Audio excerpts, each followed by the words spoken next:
Pozdrav svima! U ovom videu ćemo objasniti varijable, konstante i spajanje.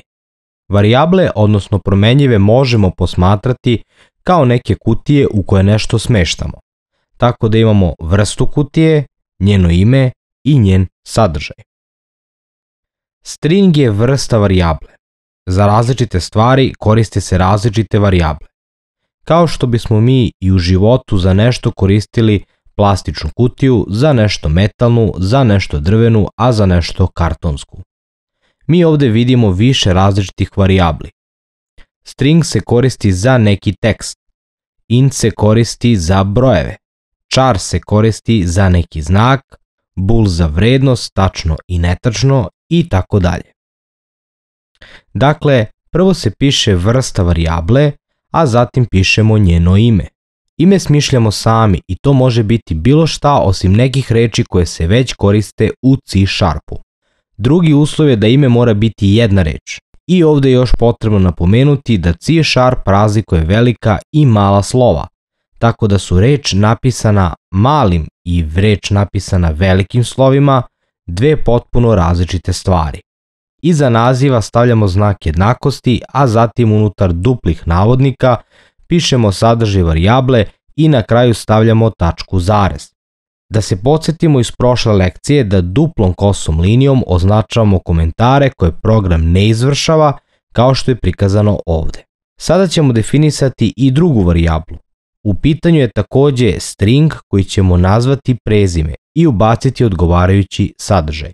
Sada ćemo tražiti da program ovo ispiše na ekran komandom console.writeLine zagrada i na kraju tačka zarez. Ovo console je klasa koja se nalazi u system namespace-u, a writeLine je funkcija u console klasi. U zagradi nećemo pisati Kate, već ime. Zašto?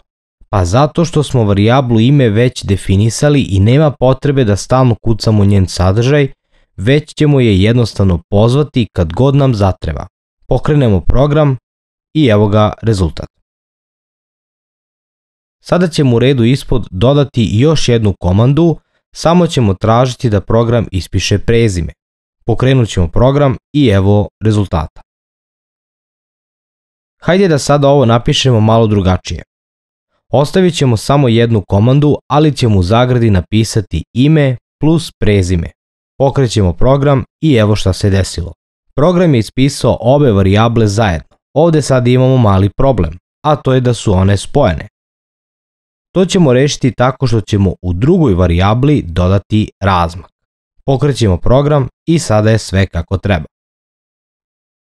Sada ćemo definisati varijablu za brojeve. Pišemo int, dajemo joj neko ime i ubacujemo sadržaj. Za razliku od stringova, brojeve pišemo bez navodnika. Pokrećemo program i evo rezultata. Hajde da ubacimo i neki znak, recimo slovo M. Pišemo char, zatim ime i sadržaj. Sadržaj pišemo u jednostrukim navodnicima i to maksimalno jedan znak. Što se tiče bool varijable, ona može da bude jedino tačno ili netačno. Upisat ćemo i to. Sada ćemo tražiti da program sve to ispiše na ekranu. Komandu za ime i prezime već imamo. U sledećem redu ćemo tražiti da nam program ispiše broj i znak, ali na malo lepši način. Osim vrednosti dodat ćemo i tekst. U duplim navodnicima pišemo moj omiljeni broj je, zatim plus, broj, pa opet plus, pa opet u duplim navodnicima, a slovo, pa opet plus, neki znak. Tekst u duplim navodnicima program će jednostavno prepisati, a broj i neki znak su varijable koje smo ranije definisali. Ovo plus govori da program sve treba da spoji u jednu celinu. Dakle, i tekst i sadržaj varijabli. Ispod pišemo poslednju komandu i pokrećemo program. Evo rezultata.